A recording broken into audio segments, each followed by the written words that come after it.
சோத்திரங்கத்தாவே சோத்திரப்பா. இந்த தனத்தில் வீடு வாசலில் சொந்த வீடு இல்லாமல் தவித்து கொண்டிருக்கும் மனிதர்களுக்காக ஜெபிக்கிற சப்பா. எவ்வளவோ வீட்டுக்காக முயற்சி பண்ணியிருக்கலாம், எவ்வளவோ வீட்டுக்காக அங்கே கடன் வாங்கியிருக்கலாம். ஆனாலும் இடம் இல்லாமல் பணம் இல்லாமல் வீடு கட்டுறதுக்கு முயற்சி பண்ணி கட்ட முடியாமல் இருக்க மனிதர்களுக்காக ஜெபிக்கிற தப்பா. அவங்களுக்கு ஒரு சொந்த வீட்டை நீங்கள் ஏற்படுத்தி கொடுங்கப்பா. ஆம் தகப்பனை, சொந்த வீட்டில் அவங்க குடியிருக்கும்படி நீங்கள் உதவி பண்ணுங்கப்பா. பண தேவை, பொருள் தேவை சந்திங்கப்பா.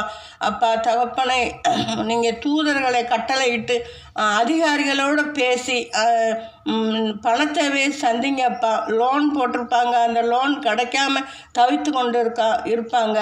இன்னும் சீட்டு போட்டிருப்பாங்க, அந்த சீட்டு விழாமல் தவித்து கொண்டு இருப்பாங்க. பல பிரச்சனையில் வீடு கட்ட முடியாமல் இருக்கும் மனிதர்களுக்காக ஜெபிக்கிற சொப்பா.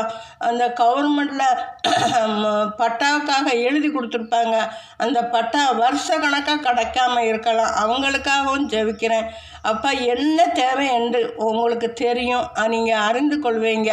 அவங்க தேவையை சந்தித்து அவங்களுக்கு அப்பா தகப்பனே ஒரு சொந்த வீட்டை நீங்கள் ஏற்படுத்தி கொடுங்கப்பா. பண தேவை, பொறுத்தேவை சந்திங்கப்பா. அதே போல் அந்த வீடு ஒவ்வொருத்தங்க வீட்டில் அப்பா ஒழுவி கொண்டு இருக்கலாம். அந்த ஒழுகுத வீட்டை அப்பா நீங்கள் பணத்தேவை, பொறுத்தேவை சந்தித்து நல்ல ரிப்பேர் பார்க்கும்படி நீங்கள் உதவி பண்ணுங்கள். அதே போல் நடக்க முடியாமல் இருக்க மனிதர்களுக்காக ஜெபிக்கிறேன்.